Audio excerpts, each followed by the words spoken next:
বঙ্গ রঙ্গমঞ্চের নাট্যাচার্য গিরিশচন্দ্র ঘোষ। তার জন্ম হয় কলকাতার বাগবাজার অঞ্চলে। বাল্যকালে পিতৃমাতৃহীন হয়ে তিনি পিসির কাছে মানুষ হন। প্রথমে কিছুদিন পাঠশালায় পড়েন, পরে গৌরমোহন আড্ডের স্কুলে এবং হেয়ার স্কুল থেকে পড়াশোনা করেছিলেন তিনি।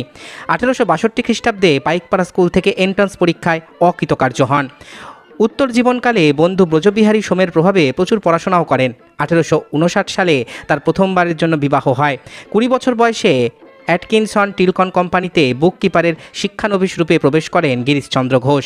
পরবর্তীকালে একজন দক্ষ বুককিপারও হন। হেয়ার স্কুলে স্যার গুরুদাস বন্দ্যোপাধ্যায় এবং রেভারেন্ড কালীচরণ তার সহপাঠী ছিলেন। গিরিশচন্দ্র ঘোষ প্রথম জীবনে হাফ আখড়াই দলের বাঁধনদার ছিলেন।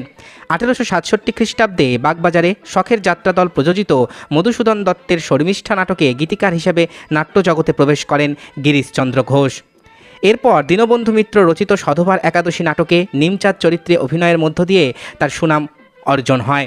1871-এ বাগবাজারের দল ন্যাশনাল থিয়েটারে প্রথম সাধারণ রঙ্গমঞ্চ স্থাপন করলে সেখানে তিনি অভিনয় আরম্ভ করেন। কিন্তু দর্শক নেওয়ার ব্যাপারে দলের সঙ্গে মতভেদ হওয়ায় কয়েকজন অনুগামী সহ গিরিশচন্দ্র ঘোষ দল ত্যাগ করেন। এরপর 1880-তে পার্কার কোম্পানির 150 টাকা বেতনের চাকরি ছেড়ে দিয়ে মাত্র 100 টাকা বেতনে গ্রেট ন্যাশনাল থিয়েটারের ম্যানেজার হন গিরিশ ঘোষ। গিরিশচন্দ্র রচিত প্রথম মৌলিক নাটক আগমনী, যা প্রকাশ হয় 1877 সালে এবং অভিনীত হয়। বাকি জীবনে star, emerald, Minerva, classic, Kohinoor প্রভৃতি রঙ্গালয়ে পরিচালনা এবং অভিনয়ে যুক্ত ছিলেন গিরিশচন্দ্র ঘোষ। 1908 খ্রিস্টাব্দে মিনার্ভার নাট্যাধ্যক্ষ হিসাবে আমৃত্যু কাজ করে গেছেন। চাকরি জীবনে 1876 থেকে তিনি ইন্ডিয়ান লিগের হেড ক্লার্ক এবং ক্যাশিয়ার এবং শেষে পার্কার কোম্পানির বুককিপারও হন। 1875-এ প্রথমা পত্নীর মৃত্যু হলে পার্কার কোম্পানিতে প্রবেশের পূর্বে তিনি দ্বিতীয়বার বিবাহ করেন। 20 সেপ্টেম্বর 1884-তে শ্রীরামকৃষ্ণ পরমহংসদেব স্টার থিয়েটারে গিরিশচন্দ্র রচিত এবং পরিচালিত চৈতন্যলীলা নাটক দেখতে এসে গিরিশচন্দ্র এবং বিনোদিনীকে আশীর্বাদ করে যান। এই সময় থেকেই তার মনে ধর্মের প্রতি অনুরাগ জন্মায়।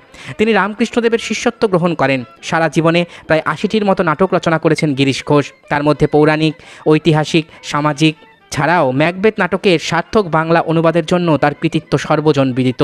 বঙ্কিমচন্দ্রের মৃণালিনী, বৃষবৃক্ষ, দুর্গেশ নন্দিনী উপন্যাস, মধুসূদন দত্তের মেঘনাদবধ কাব্য, নবীনচন্দ্রের পলাশীর যুদ্ধ ইত্যাদির নাট্যরূপ দান করেছেন তিনি। রচিত অন্যান্য উল্লেখযোগ্য নাটকের মধ্যে দক্ষযজ্ঞ, পাণ্ডবের অজ্ঞাতবাস, জনা, পাণ্ডব গৌরব, বিল্লমঙ্গল, প্রফুল্ল, হারানিধি, সিরাজদৌল্লা, মীর কাসিম, কালাপাহাড়, আবু হোসেন, চৈতন্যলীলা উল্লেখযোগ্য। তার এই অভিনয় দক্ষতা সাধারণী পত্রিকার সম্পাদক অক্ষরচন্দ্র সরকার গিরিশচন্দ্রকে বঙ্গের গ্যারিক আখ্যায় ভূষিত করে। 1912 সালে গিরিশচন্দ্র ঘোষ পরলোক গমন করেন।